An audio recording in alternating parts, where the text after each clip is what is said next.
திரையுலகத்தில் நடக்கக்கூடிய பிரச்சனையை பற்றி பேசுகிறேன், நீ ஓ இண்டஸ்ட்ரி பற்றி பேசியிருக்கியான்னு என்னை கேட்குறாங்க, இதோ நான் சொல்கிறேன்னு சொல்லிட்டு அந்த 2வது பக்க அறிக்கையில் 2வது பக்கத்தில் சொல்கிறீங்க. அதில் என்ன சொல்கிறீங்க? சான்றிதழ் கொடுக்கறதுக்கு காசு கேட்குறாங்க அப்படின்னு. என்னை போன்ற சிலரை தவிர மற்றவங்கலாம் அதுக்கு உடந்தையாக இருக்கிறாங்கன்னு சொல்கிறீங்க. ஆமாம்.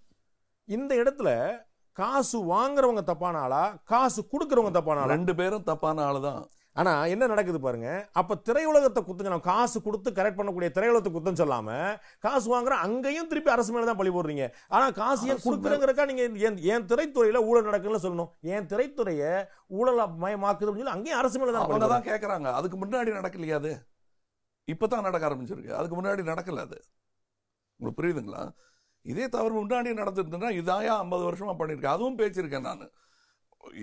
திமுக ஆட்சி காலத்திலே 50 வருஷம் சினிமா ஆண்டுட்டு இருக்காங்க. அங்க சினிமாவுக்கு எந்த உதவியும் அவங்க பண்ணலைங்கிறத பேசியிருக்கேன். அது சினிமாவை தாண்டி அது விஷயம் இல்ல. நான் கேட்கறது அரசியல் ஆயிடுது. அது இல்ல, நான் கேட்கறது அன்னைக்கு நீங்க கொடுக்கக்கூடிய அறிக்கையில இந்த அரசாங்கம் காசு வாங்குது அப்படின்னு சொல்லி சொன்னீங்க சான்றிதழ் கொடுக்கறதுக்காக.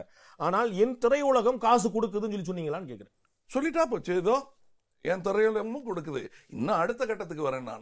நான் குரல் கொடுத்துட்டேன் இல்லையா? ஒருத்தர் தான் கொடுத்துருக்காரா?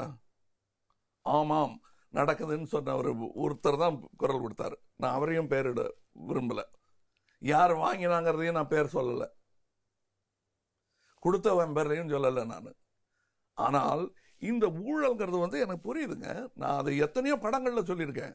அரசியல்வாதி எங்க உங்களுக்கு வேற்று கிரகத்திலிருந்து வந்து குதித்தவனா? உங்க தெருவில் இருந்து நீங்க செலக்ட் பண்ணி அனுப்பிச்சதான். உனக்கு இருக்கிற எல்லா திருட்டுத்தனமும் அவனுக்கு இருக்கும்.